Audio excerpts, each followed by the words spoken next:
So here we have the Mini Cooper S on a 68 plate. So I'm going to start off by showing you some controls on the inside of the car first of all. Okay, now that we're inside the car, we're going to start with the dials. On the left hand side we have the rev counter, we have the speedometer in the middle, and the fuel gauge over on the right hand side.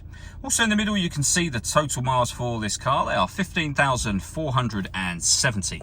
You can change the information displayed above that for various bits of trip computer and fuel economy information. You can, if you wish to, have a digital readout for the speedometer displayed there as well. If we back out to the steering wheel, on the left hand side we have cruise control and speed limiter, and on the right hand side stereo and phone controls. Behind the steering wheel you can see the plus and minus paddle. This car's got an automatic gearbox, and these are so that you can change up and down a gear manually should you wish to do that. And then in the center we have the main screen for the car. So this, amongst other things, is where you would access your satellite navigation. As you can see, it's a lovely clear color display. We've actually done a video that shows how this works.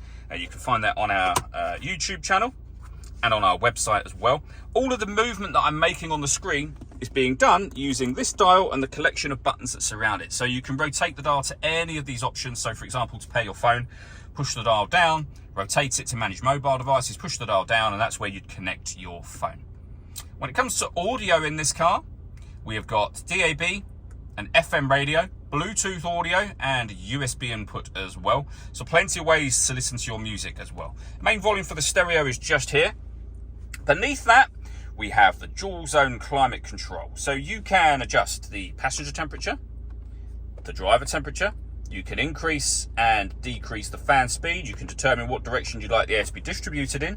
The air conditioning is on at the minute, so that's off or back on again, or simply hit auto. The car will now take full control of the direction of the air and the fan speed to maintain the temperatures that you've asked for, and you can override that whenever you wish to.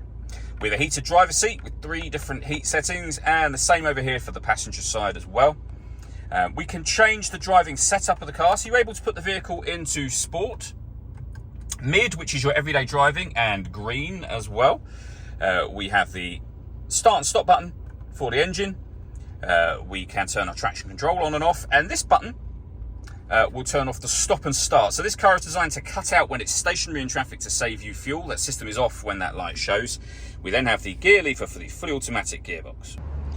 All that leaves me to say is thank you for taking the time to watch this video. If you'd like to come and see this ULEZ compliant car for yourself and have a test drive, please feel free to call either of our MJA sites. We'd love to hear from you soon.